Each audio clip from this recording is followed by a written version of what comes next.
ದರ್ಶನ್ ಪತ್ನಿ ವಿಜಯಲಕ್ಷ್ಮಿ ಅವರ ಮೇಲೆ ಅಟ್ಯಾಕ್. ಸೈಬರ್ ಕ್ರೈಮ್ ನ ಪೊಲೀಸ್ನವರು ಎಲ್ಲಿದ್ದೀರಿ ಸರ್, ಮಲಗಿದ್ದೀರಾ ಸರ್? ವಿಜಯಲಕ್ಷ್ಮಿ ಅವರು ಕಂಪ್ಲೇಂಟ್ ಕೊಟ್ಟಿಲ್ಲ. ಯಾಕೆ ಅಂತಂದ್ರೆ ಅವ್ರ ಪರಿಸ್ಥಿತಿ, ಕೌಟುಂಬಿಕ ಪರಿಸ್ಥಿತಿ, ಗಂಡ ಜೈಲಲ್ಲಿ. ಈಗ ನಾನು ಇಲ್ಲಿ ಬಂದು ಹೊರಗಡೆ ಓಡಾಡಿ ಮತ್ತಷ್ಟು ಎಲ್ಲಿ ಟ್ರೋಲ್ಗೊಳ್ಳಿ ಅನ್ನೋ ಬೇಸರ. Suo motu ಮಾಡ್ಕೋಬೋದಲ್ಲ madam. ಸದ್ಯಕ್ಕೆ ದೇವರ ಸ್ವರೂಪದಲ್ಲಿ ಕಾಣ್ತಾ ಇರುವಂತಹ ಅಪ್ಪು ಅವರ ಫೋಟೋ ಹಾಕೊಂಡು ವಿಜಯಲಕ್ಷ್ಮಿ ಅವ್ರ ಬಗ್ಗೆ ಈತ ಮಾಡಿರುವಂತಹ ಟ್ವೀಟಿನ ರಿಪ್ಲೈಗಳನ್ನ ನೋಡ್ತಾ ಇದ್ರೆ ನನ್ಗನ್ಸುತ್ತೆ ಪೊಲೀಸ್ನವರೇ, ಪ್ಲೀಸ್ ಎಲ್ಲಿದ್ದೀರಿ ಸಾರ್ ನೀವೆಲ್ಲ? ಮತ್ತೆ ಕಾನೂನು ಸಮರಕ್ಕೆ ನಾವು ಹಿಡಿತಾ ಇದ್ದೀವಿ. ಇದಕ್ಕೆ ಒಂದು ಅಂತ್ಯವನ್ನ ಕಾಣಿಸ್ಲೇಬೇಕು. ಸ್ನೇಹಿತರೆ ನಮಸ್ಕಾರ. ಇವತ್ತಿನ ಬಹಳ ಬೇಸರದ ಈ ಒಂದು ಚರ್ಚಾ ಕಾರ್ಯಕ್ರಮಕ್ಕೆ ನಿಮಗೆ ಬಹಳ ಬೇಸರದಿಂದನೇ ಸ್ವಾಗತ ಕೋರ್ಬೇಕಾಗಿರುವಂತ ಅನಿವಾರ್ಯ.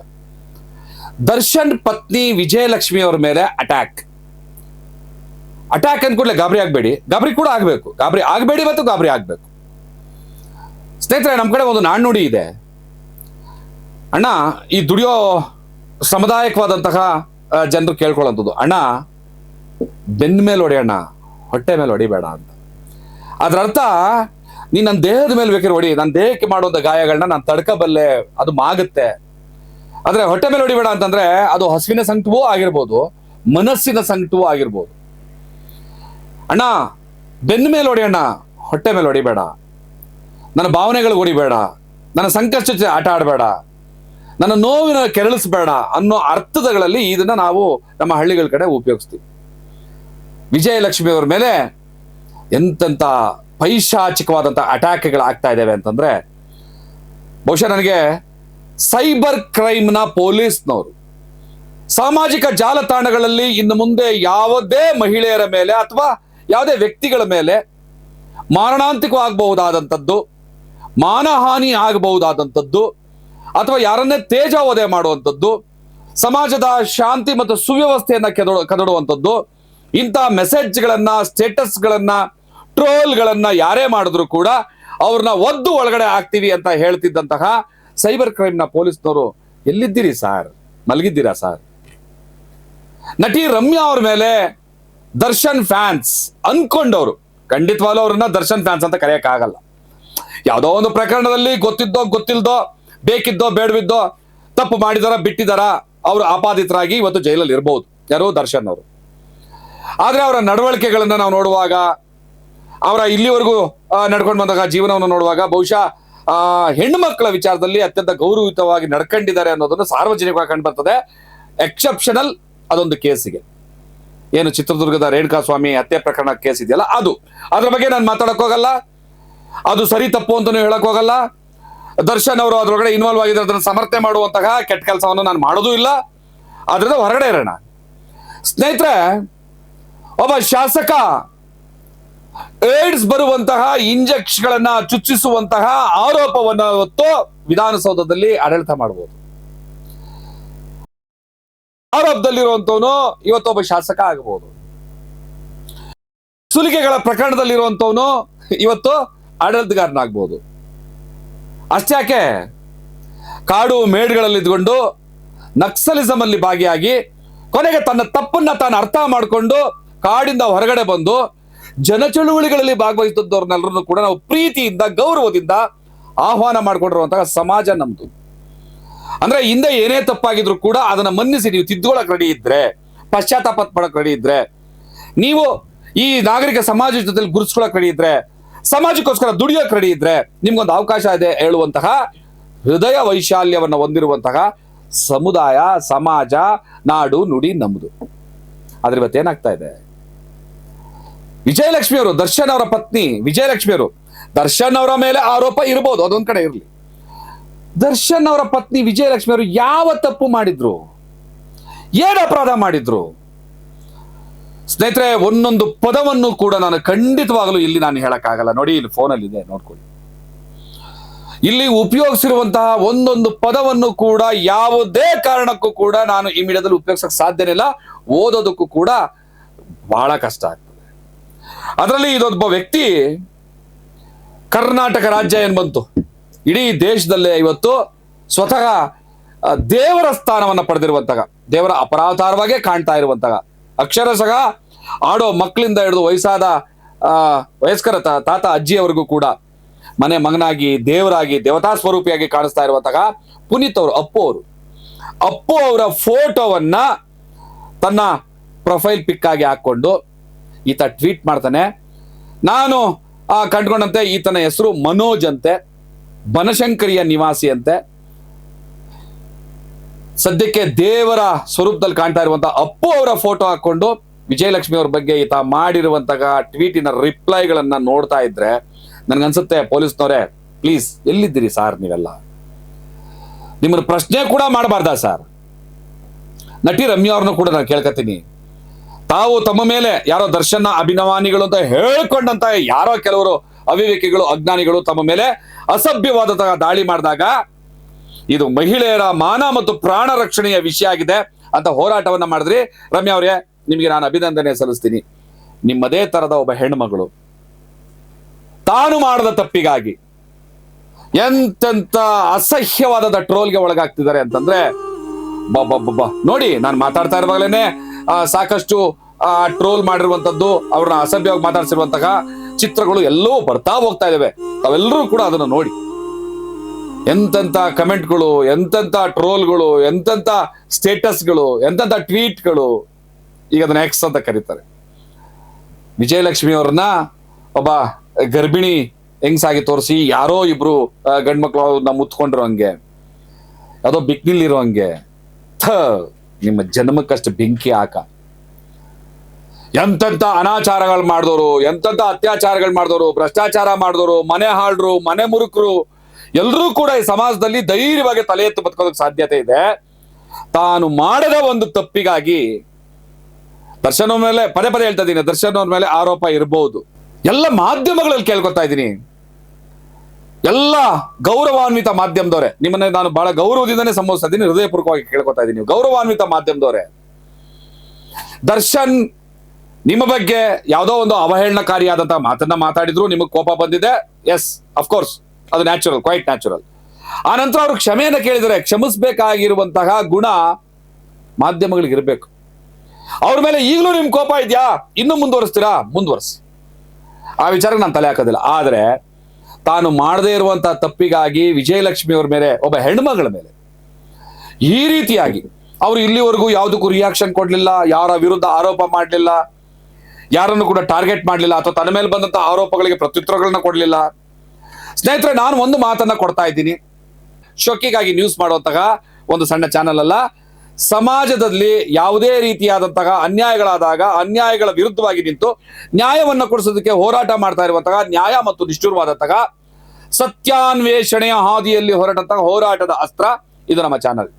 ಸೊ ಈಗ ನಾವು ಮತ್ತು ವೈಯಕ್ತಿಕವಾಗಿ ನಾನು ಒಬ್ಬ ಹೋರಾಟಗಾರನಾಗಿ, ಈ ಮಾಧ್ಯಮದಿಂದ ಹೊರಗಡೆ ನಿಂತು ಒಬ್ಬ ಹೋರಾಟಗಾರನಾಗಿ ವಿಜಯಲಕ್ಷ್ಮಿ ಅವರಿಗೆ ಈ ರೀತಿಯಾದಂತಹ ದಾಳಿಗಳನ್ನ ಮಾಡಿರುವಂತಹ, ಅದರಲ್ಲೂ ಒಂದು ವ್ಯಕ್ತಿಯ ನಿಜವಾದ ಅಡ್ರೆಸ್ ಮತ್ತು ಹೆಸರು ಗೊತ್ತಾಗಿದೆ, ಅದು ಸತ್ಯವೋ ಸುಳ್ಳು ಅಂತ ಪರಿಶೀಲನೆ ಮಾಡಬೇಕು.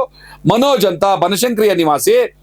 ಆತ ಬರ್ದಿರೋ ಅಕ್ಷರಗಳನ್ನು ಒಂದನ್ನು ಕೂಡ ನಾನು ಇಲ್ಲಿ ಏನು ಉಚ್ಚಾರ ಮಾಡಕ್ ಸಾಧ್ಯವೇ ಇಲ್ಲ. ಅಂತಂತ ಪದಗಳನ್ನ, ಬಹುಶಃ ಇವನು ಏನು ತಾಯಿ ತಂದೆ ಜೊತೆ ಹುಟ್ಟಿದಾನ, ಅಕ್ಕ ತಂಗಿ ಜೊತೆ ಬೆಳೆದಿದ್ದಾನ, ಇವನಿಗೆ ಹೆಂಡತಿ ಮಕ್ಕಳಿದಾರ, ಖಂಡಿತವಾಗ್ಲೂ ಗೊತ್ತಿಲ್ಲ. ಹಿಂಗಸಿನ ಪ್ರತಿ ಒಂದೊಂದು ಅಂಗವನ್ನು ಕೂಡ ಹಿಡಿದು ಮಾತಾಡ್ತಾನೆ ಇವನು, ಒಂದೊಂದು ಪಾರ್ಟ್ ಬಗ್ಗೆ ಮಾತಾಡ್ತಾನೆ. ಇಂಥ ವ್ಯಕ್ತಿಯನ್ನ ಬಹುಶಃ ನಾವು ಕಂಬಿಗಳ ಹಿಂದೆ ಜೈಲಿಗೆ ಕಳಿಸ್ತೇ ಹೋದ್ರೆ ಈ ನಾಗರಿಕ ಸಮಾಜದಲ್ಲಿ ಬದುಕೋದಕ್ಕೆ ಬಹುಶಃ ನಾವು ನಾಲಾಯಕಗಳಾಗ್ತೀವಿ, ಲಾಯಕ್ ಅನ್ಸೋದಿಲ್ಲ. ಸೊ ಈಗ ವಿಜಯಲಕ್ಷ್ಮಿ ಅವ್ರ ಮೇಲೆ ನಡೆದಂತಹ ಈ ದಾಳಿಯನ್ನ ಪ್ರಶ್ನೆ ಮಾಡಿ ಖಂಡಿತವಾಗ್ಲು ನಾವು ಒಂದು ಕಾನೂನು ಸಂಗ್ರಹ ವೈಯಕ್ತಿಕವಾಗಿ ಮಾಡಲೇಬೇಕಾಗಿರೋ ಜವಾಬ್ದಾರಿ ನಮ್ಮ ಮೇಲಿದೆ. ಪೊಲೀಸ್ ಕಮಿಷನರ್ ಅವ್ರನ್ನ ಭೇಟಿ ಮಾಡುವಂಥದ್ದು, ಮಹಿಳಾ ಆಯೋಗದ ಅಧ್ಯಕ್ಷರಿದ್ದಾರೆ ಶ್ರೀಮತಿ ನಾಗಲಕ್ಷ್ಮಿ ಚೌಧರಿ ಅವರು, ಅದ್ಭುತವಾದಂತಹ ಮಹಿಳೆ. ಪ್ರತಿಯೊಂದು ಸಣ್ಣ ಸಣ್ಣ ವಿಚಾರಕ್ಕೂ ಕೂಡ ಆ ಕ್ಷಣದಲ್ಲೇ ಸ್ಪಂದಿಸುವಂತಹ ಮಹಿಳೆ. ರಮ್ಯಾ ಅವರ ವಿಚಾರಕ್ಕೆ ಸಂಬಂಧಪಟ್ಟಂತೆ ಸೂಕ್ತ ಕ್ರಮಕ್ಕೆ ಆಗ್ರಹಿಸಿ ಪೊಲೀಸ್ ಇಲಾಖೆಗೂ ಸರ್ಕಾರಕ್ಕೂ ಪತ್ರವನ್ನ ಬರೆದಂತಹ ದಿಟ್ಟ ಮಹಿಳೆ.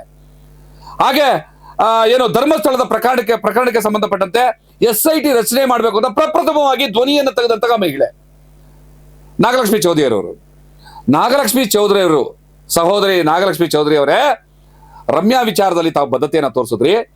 ಅಫ್ಕೋರ್ಸ್ ವಿಜಯಲಕ್ಷ್ಮಿ ಅವರು ಕಂಪ್ಲೇಂಟ್ ಕೊಟ್ಟಿಲ್ಲ. ಯಾಕೆ ಅಂತಂದ್ರೆ ಅವ್ರ ಪರಿಸ್ಥಿತಿ, ಕೌಟುಂಬಿಕ ಪರಿಸ್ಥಿತಿ, ಗಂಡ ಜೈಲಲ್ಲಿ, ಈಗ ನಾನು ಇಲ್ಲಿ ಬಂದು ಹೊರಗಡೆ ಓಡಾಡಿ ಮತ್ತಷ್ಟು ಎಲ್ಲಿ ಟ್ರೋಲ್ಗೊಳಗಾಡಲಿ ಅನ್ನೋ ಬೇಸರ. ಸುಮೋಟ ಮಾಡ್ಕೋಬೋದಲ್ಲ ಮೇಡಮ್, ನಾಗಲಕ್ಷ್ಮಿ ಚೌಧರಿ ಅವರಲ್ಲಿ ನಾನು ಕೇಳ್ಕೊಳ್ಳೋದು, ಒಂದು ಸುಮೋಟೋ ಪ್ಲೀಸ್ ಈ ಒಂದು ವಿಡಿಯೋನ ತಮಗೆ ಪರ್ಸನಲ್ ಆಗಿ ಕಳ್ಸಿಕೊಡುವಂತ ಕೆಲಸವನ್ನ ನಾನು ಖಂಡಿತವಾಗ್ಲೂ ಮಾಡ್ತೀನಿ. ಪೊಲೀಸ್ ಕಮಿಷನ್ ಅವರಿಗೂ ಕೂಡ ಖುದ್ದಾಗಿ ಭೇಟಿ ಮಾಡಿ ಈ ವಿಚಾರ ಬಗ್ಗೆ ಮಾತಾಡುವಂತ ಕೆಲಸವನ್ನ ನಾವು ಮತ್ತು ನಮ್ಮ ತಂಡದವರು ಮತ್ತು ನಮ್ಮ ಜೊತೆ ಬರುವಂತವ್ರು ಎಲ್ಲರನ್ನೂ ಕೂಡ ಕೇಳ್ಕೊತೀವಿ. ಮತ್ತೆ ನಾಗಲಕ್ಷ್ಮಿ ಚೌಧರಿ ಅವರಿಗೆ ಕೇಳ್ಕೊಳ್ಳುವಂಥದ್ದು, ಮತ್ತೆ ರಮ್ಯಾ ಅವರಿಗೆ ಕೇಳ್ಕೊಳ್ಳೋದು. ಯಾಕಂದ್ರೆ ಕಾಂಗ್ರೆಸ್ಸಿನ ಲೀಡರ್, ಕಾಂಗ್ರೆಸ್ಸಿನ ರಾಜ್ಯ ಘಟಕದ IT ಸೆಲ್ನ ಮುಖ್ಯಸ್ಥರಾಗಿದ್ದಂತ ರಮ್ಯಾ ಅವರೇ, ನಿಮ್ಮದೇ ಪಕ್ಷದ ನಿಮ್ಮ ಮೇಲೆ ಆದಂತಹ ದಾಳಿಯ ಬಗ್ಗೆ ನೀವೇನು ಪ್ರತಿಕ್ರಿಯೆಯನ್ನು ಕೊಟ್ರಿ, ಏನ್ ಕಾನೂನು ಹೋರಾಟವನ್ನು ಮಾಡಿದ್ರಿ, ಅದನ್ನ ಗೌರವಿಸ್ತಾ ನಿಮ್ಮದೇ ಪಕ್ಷದ ಹಲವಾರು ಮಹಿಳೆಯರು, ಯುವತಿಯರು, ಅದರಲ್ಲೂ ಕೂಡ ನೇರವಾಗಿ ಹೆಸರು ತಗೋಬೇಕು. ಯಾಕಂದ್ರೆ ಅವರೆಲ್ಲ ಬಹಳ ಹೋರಾಟಗಾರ ಹುಮ್ಮಸ್ಸಿರುವಂತಹ ಹೆಣ್ಮಕ್ಳು. ನಜ್ಮಾ ನಜೀರ್, ಕರ್ನಾಟಕ ಯುವ ಕಾಂಗ್ರೆಸ್ಸಿನ ರಾಜ್ಯ ಕಾರ್ಯದರ್ಶಿ, ಅವ್ರ ಮೇಲೆ ಎಂತೆಂತ ದಾಳಿಗಳು, ಎಷ್ಟು ಅಸಹ್ಯವಾದ ದಾಳಿಗಳು. ಆಕೆ ಎಷ್ಟು ನೋವಿನಿಂದ ಅದನ್ನೆಲ್ಲ ತಡ್ಕೊಂಡು ಈ ಪಕ್ಷದಲ್ಲಿ, ಕಾಂಗ್ರೆಸ್ ಪಕ್ಷದಲ್ಲಿ ದುಡಿತಾ ಇರ್ಬೋದು. ಮತ್ತೊಬ್ಬ ಹೆಣ್ಮಗಳು ಬಿಂದು ಗೌಡ, ಅವ್ರ ಮೇಲೆ ಎಂಥ ದಾಳಿಗಳು, ಎಷ್ಟು ಅವಾಚ್ಯ ಪದಗಳು, ಯಾರ್ಯಾರ ಜೊತೆಗೆಲ್ಲ ಸಂಬಂಧಗಳು.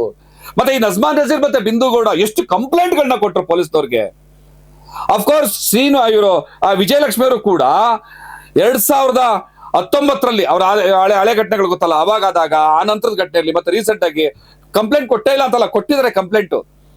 ಮಾನ್ಯ ಪೊಲೀಸ್ ಇಲಾಖೆಯವರಲ್ಲಿ ನಾನು ಕೇಳ್ಕೊಳ್ಳೋದು, ಸೈಬರ್ ಕ್ರೈಮ್ ಅವರಲ್ಲಿ ಕೇಳ್ಕೊಳ್ಳುವಂಥದ್ದು, ವಿಜಯಲಕ್ಷ್ಮಿ ಅವರು ಈ ಕಂಪ್ಲೇಂಟೇ ಕೊಟ್ಟಿಲ್ಲ, ನಾವೇನ್ ಮಾಡ್ಲಿ ಅಂತ ಕೂರೋಕ್ಕಾಗಲ್ಲ. ಸುಮೋಟೋ ದಾಖಲಿಸ್ಕೊಳ್ಳೋಕೆ ಕಾನೂನಲ್ಲಿ ಅವಕಾಶ ಇದೆ, ನೀವು ಮಾಡ್ಕೋಬೇಕು. ಅಫ್ಕೋರ್ಸ್ ನೀವು ಮಾಡ್ಕೊಳ್ಳಿಲ್ಲ ನಾವು ಬಂದೇ ಬರ್ತೀವಿ. ನಾಳೆಯಿಂದ ಖಂಡಿತವಾಗ್ಲೂ ನಿಮ್ಮ ಪೊಲೀಸ್ ಠಾಣೆಗಳಿಗೆ ನಾನು ಮತ್ತು ನಮ್ಮ ತಂಡ ಖಂಡಿತವಾಗ್ಲೂ ಬರ್ತೀವಿ. ಇದೊಂದು ಅಭಿಯಾನವಾಗಿ ಮುಂದುವರಿಸಿ. ಯಾಕೆಂತಂದ್ರೆ ಇದು ಕೇವಲ ವಿಜಯಲಕ್ಷ್ಮಿ ಅವರ ಸಬ್ಜೆಕ್ಟ್ ಅಲ್ಲ, ವಿಜಯಲಕ್ಷ್ಮಿ ಅವರು ಮಾತ್ರ ನ್ಯಾಯ ಕೊಡುವಂಥದ್ದಲ್ಲ. ಮತ್ತೆ ವಿಜಯಲಕ್ಷ್ಮಿ ಅವರಲ್ಲೂ ಕೂಡ ನಾನು ಕೇಳ್ಕೊಳ್ಳೋದೇನು ಅಂತಂದ್ರೆ, ದಯಮಾಡಿ ಇದು ನಿಮ್ಮ ಗೌರವದ ಪ್ರಶ್ನೆ ಮಾತ್ರ ಅಲ್ಲ, ನೀವೊಬ್ರು ಫೀಲ್ಡ್ಗಿಳಿದು ನೇರವಾಗಿ ಪೊಲೀಸ್ನವ್ರು ಕಂಪ್ಲೇಂಟ್ ಕೊಟ್ರೆ ಆ ಮೂಲಕ ನೀವು ಸಾವಿರಾರು ಲಕ್ಷಾಂತರ ಹೆಣ್ಮಕ್ಳ ಮೇಲೆ ಆಗ್ತಾ ಇರುವಂತಹ ಏನು ಪೈಶಾಚಿಕ ದಾಳಿ ಇದೆಯಲ್ಲ, ಲೈಂಗಿಕ ದೌರ್ಜನ್ಯ ಇದೆಯಲ್ಲ, ಅದನ್ನ ತಡೆಯೋ ನಿಟ್ಟಿನಲ್ಲಿ ನೀವು ಸಹಾಯ ಮಾಡ್ದಂಗೆ ಆಗ್ತದೆ. ವಿಜಯಲಕ್ಷ್ಮಿ ಅವರೆಲ್ಲ ನಾನು ಕೇಳ್ಕೊಳ್ಳೋದು, ದಯವಿಟ್ಟು ನಾನು ನಿಮ್ಮಲ್ಲಿ ನಾನು ದಯವಿಟ್ಟು ಕೇಳ್ತೇನೆ. ಯಾಕೆಂದ್ರೆ ಎಲ್ಲ ಹೆಣ್ಮಕ್ಳಿಗೋಸ್ಕರ. ಮೇಡಮ್ ವಿಜಯಲಕ್ಷ್ಮಿ ಅವರೇ, ಇದು ನಿಮಗೋಸ್ಕರನೋ ನನಗೋಸ್ಕರ ಇನ್ಯಾರಿಗೋಸ್ಕರನೋ ಆಗಬಾರ್ದು. ಈ ಸಮಾಜದಲ್ಲಿ ಸೋಷಿಯಲ್ ಮೀಡಿಯಾಗಳಲ್ಲಿ ತಮ್ಮದೇ ಆದಂತಹ ಅಭಿವ್ಯಕ್ತಿ ಸ್ವಾತಂತ್ರ್ಯವನ್ನ ಏನಿದೆಯಲ್ಲ ಅದನ್ನ ಚಾಲನೆ ಮಾಡಕ್ ಬಂದಂತವ್ರು, ತಮ್ಮ ಏನೋ ಮನಸ್ಸಿನ ಭಾವನೆಗಳನ್ನ ಹೇಳ್ಕೊಳಕ್ ಬಂದಂಥದ್ದು, ತಮ್ಮ ಡ್ರೆಸ್ಗಳನ್ನ ತಮ್ಮಿಚ್ಛೆ ಅಂತ ತೊಡಕ್ ಬಂದವರು, ತಮ್ಮ ಊಟಗಳನ್ನ ತಮ್ಮಿಚ್ಛೆ ಪಟ್ಟಂಗೆ ಊಟ ಮಾಡಕ್ ಬಂದವರು ಎಲ್ಲ ಹೆಣ್ಮಕ್ಳುಗಳ ಮೇಲೆ ಏನ್ ದಾಳಿ ಆಗ್ತಾ ಇದೆ ಅಂತಂದ್ರೆ ಖಂಡಿತವಾಗ್ಲೂ ನೋಡ್ಕೊಂಡು ಕೂರಕ್ಕಾಗಲ್ಲ. ನೀವು ಮುಂದೆ ಬಂದ್ರೆ, ಒಂದೆಜ್ಜೆ ಮುಂದೆ ಬಂತು ಅಂದ್ರೆ ಈ ಸಮಾಜದಲ್ಲಿ ಈ ರೀತಿ ಏನು ಈ ಮನೋಜ ಅನ್ನೋದೇನು ಅದು ಅಪ್ಪು ಅವರು, ದೇವರಂತ ಅಪ್ಪು ಅವರ ಫೋಟೋನ ಇಟ್ಕೊಂಡು ಅಪ್ಪು ಅವ್ರಿಗೆ ಅವಮಾನ ಮಾಡ್ತಾ ಇರುವಂತ ಈ ನೀಚ ಇದಾನಲ್ಲ, ಇಂಥವನು ಮತ್ತೆ ಇವನಂತ ಹಲವಾರು ಅಯೋಗ್ಯ ನನ್ನ ಮಕ್ಕಳನ್ನ ಜೈಲಿಗೆ ಕಳಿಸೋದ್ರ ಮೂಲಕ ಸಾವಿರಾರು ಲಕ್ಷಾಂತರ ಹೆಣ್ಮಕ್ಳಿಗೆ ಸಹಾಯ ನೀವು ಮಾಡ್ದಂಗೆ ಆಗ್ತದೆ. ದಯವಿಟ್ಟು ಕಂಪ್ಲೇಂಟ್ ಕೊಡಕ್ಕೆ ನೀವು ಮುಂದಾಗಬೇಕು ಅಂತ ವಿಜಯಲಕ್ಷ್ಮಿ ಅವ್ರಿಗೆ ಕೇಳ್ಕೊಳ್ತಾ ಇದ್ದೀನಿ. ನಟಿ ರಮ್ಯಾ ಅವರಲ್ಲಿ ಕೇಳ್ಕೊಳ್ತಾ ಇದ್ದೀನಿ, ನಿಮ್ಮ ಪಕ್ಷದ ಮಹಿಳಾ ಕಾರ್ಯಕರ್ತರ ಮೇಲೆ ಎಷ್ಟು ದಬ್ಬಾಳಿಕೆ, ದೌರ್ಜನ್ಯ, ದಾಳಿಗಳು ನಡೀತಾ ಇದೆ, ಪೊಲೀಸ್ನವ್ರು ಏನೂ ಕ್ರಮ ತಗೋತಾ ಇಲ್ಲ. ಅವರೆಲ್ಲ ಕಂಪ್ಲೇಂಟ್ಗಳು ಕೊಟ್ಟಿದ್ದಾರೆ. ತಾವು ಕಂಪ್ಲೇಂಟ್ ಕೊಟ್ಟ ಕೂಡಲೇ ಪೊಲೀಸ್ನವ್ರು ಎದ್ದು ಕೂತ್ರು, ಕೆಲಸವನ್ನು ಮಾಡಿದ್ರು. ಸಲ್ಯೂಟ್ ಪೊಲೀಸ್ನವ್ರಿಗೆ, ಒಳ್ಳೆ ಕೆಲಸ ಮಾಡಿದ್ರು. ಆದ್ರೆ ಒಬ್ಬ ಸೆಲೆಬ್ರಿಟಿ ರಮ್ಯಾ ಅವರ ವಿಚಾರದಲ್ಲಿ ಎಚ್ಚೆತ್ತುಕೊಂಡಂತಹ ಪೊಲೀಸ್ನವರು ತೋರಿಸಿದಂತಹ ಕರ್ತವ್ಯ, ಆ ಬದ್ಧತೆ ಸಾಮಾನ್ಯ ಹೆಣ್ಮಕ್ಳ ವಿಚಾರದಲ್ಲಿ ಯಾಕಿಲ್ಲ ಸರ್? ಇಲ್ಲಿ ದರ್ಶನ್ ಅವ್ರು ತಪ್ಪು ಮಾಡಿದ್ದಾರೆ ಬಿಟಾಕಿ, ವಿಜಯಲಕ್ಷ್ಮಿ ಅವ್ರು ಏನ್ ಸರ್ ತಪ್ಪು ಮಾಡಿದ್ರು? ಪೊಲೀಸ್ನವ್ರಲ್ಲಿ ಕೇಳ್ತಾ ಇರೋದು. ಅವ್ರ ಮೇಲೆ ಇಷ್ಟು ದಾಳಿಗಳಾಗ್ತಾ ಇದೆ, ಸೈಬರ್ ಕ್ರೈಮ್ ಡಿಪಾರ್ಟ್ಮೆಂಟ್ ಒಂದು ವಿಜಿಲೆನ್ಸೇ ಇದೆ. 24 ಗಂಟೆ ಸೋಷಿಯಲ್ ಮೀಡಿಯಾಗಳ ಮೂಲಕ ಯಾರು ಸಮಾಜದ ಶಾಂತಿಯನ್ನ ಕದಡ್ತಾ ಇದ್ದಾರೆ, ಯಾರು ಪ್ರಚೋದನೆಗಳನ್ನ ಮಾಡ್ತಾ ಇದ್ದಾರೆ, ಯಾರು ಮುಖ್ಯಮಂತ್ರಿಗಳಿಗೋ ಮಂತ್ರಿಗಳಿಗೋ ಥ್ರೆಟ್ ಅನ್ನ ಕೊಡ್ತಾ ಇದ್ದಾರೆ, ಕಾವಲು ಕಾಯ್ತಾ ಇದ್ದೀರಲ್ಲ ಸರ್ ಪೊಲೀಸ್ನವರು. ಇದ್ಯಾವುದು ನಿಮ್ ಕಣ್ಣು ಕಾಣ್ತಾ ಇಲ್ವಾ ಸರ್? ಇದೆಲ್ಲ ಇಂಥ ಒಂದು ಅನಿಷ್ಟವಾದಂತಹ ದಾಳಿಗಳು ನಿಮ್ಮ ಕಣ್ಣಿಗೆ ಕಾಣ್ತಾ ಇಲ್ವಾ ಸರ್? ಇದು ನಾನು ಓದಕ್ಕಾಗ್ತಾ ಇಲ್ಲ. ದಯವಿಟ್ಟು ನಾನು ಒಂದು ಅಕ್ಷರ ಕೂಡ ಇದಕ್ಕೆ ಓದಕ್ಕಾಗೋದಿಲ್ಲ. ನೋಡಿ ಎಂತೆಂಥ ಫೋಟೋಗಳನ್ನ ಉಪಯೋಗಿಸಿದ್ದಾರೆ ಅಂತಂದ್ರೆ, ಇದು ಬಹುಶಃ ಮನುಷ್ಯರಾಗಿ ಉಳಿದಂಥವ್ರು ಇದ್ಯಾವುದನ್ನು ಕೂಡ ಬಹುಶಃ ತೋರ್ಸಕ್ಕಾಗಲ್ಲ. ಆದ್ರೆ ಈ ಪ್ರಕರಣದ ತೀವ್ರತೆ ಪೊಲೀಸ್ನವ್ರಿಗೆ ಅರ್ಥ ಆಗಲಿ ಅನ್ನೋ ಕಾರಣಕ್ಕೆ ಆ ಯಥಾವತ್ತು ಫೋಟೋಗಳನ್ನ ಹಾಗಾಗಿ ಇದ್ರಲ್ಲಿ ತೋರಿಸಿದ್ದೀವಿ. ಮತ್ತೆ ಕಾನೂನು ಸಮರಕ್ಕೆ ನಾವು ಇಳಿತಾ ಇದ್ದೀವಿ. ಇದಕ್ಕೆ ಒಂದು ಅಂತ್ಯವನ್ನ ಕಾಣಿಸ್ಲೇಬೇಕು. ಇನ್ನು ದರ್ಶನ್ ಅವ್ರ ವಿಚಾರಕ್ಕೆ ಬರೋದಾದ್ರೆ, ಕಾನೂನಿದೆ, ಕೋರ್ಟಲ್ಲಿ ಕೇಸ್ ಇದೆ, ನ್ಯಾಯಾಧೀಶರಿದ್ದಾರೆ, ನ್ಯಾಯವಾದಿಗಳಿದ್ದಾರೆ, ಸಮಾಜ ಇದೆ, ತೀರ್ಮಾನ ಮಾಡುತ್ತೆ. ನಾನು ಮಾಧ್ಯಮದವರಲ್ಲೂ ಕೇಳ್ಕೊಳ್ತೀನಿ, ನಾವ್ಯಾರು ಕೂಡ ಜಡ್ಜ್ಗಳಾಗದ್ ಬೇಡ. ಇವನೇ ಅಪರಾಧಿ, ಇವನೇ ಕಳ್ಳ, ಇವನೇ ಕೊಲೆಗಾರ, ಇವನೇ ಅತ್ಯಾಚಾರಿ ಅಂತ ಯಾರಿಗೂ ಕೂಡ ನಾವು ಬೋರ್ಡ್ ನೇತಾಕದ್ ಬೇಡ. ಅದನ್ನ ನೋಡ್ಕೊಳ್ಳೋದಕ್ಕೆ ಅಂತ ಒಂದು ವ್ಯವಸ್ಥೆ ಇದೆ. ಮತ್ತೆ ಕೇಳ್ತಾ ಇದ್ದೀನಿ ಮಾಧ್ಯಮದವರೇ, ವಿಜಯಲಕ್ಷ್ಮಿ ಅವರ ವಿಚಾರದಲ್ಲಿ ಯಾವ ತಪ್ಪು ಇಲ್ಲ. ಅವರು ನಿಮ್ ಬಗ್ಗೆ ಆಗ್ಲಿ ಇನ್ನೊಬ್ಬರ ಬಗ್ಗೆ ಏನು ಮಾತಾಡ್ಲಿಲ್ಲ.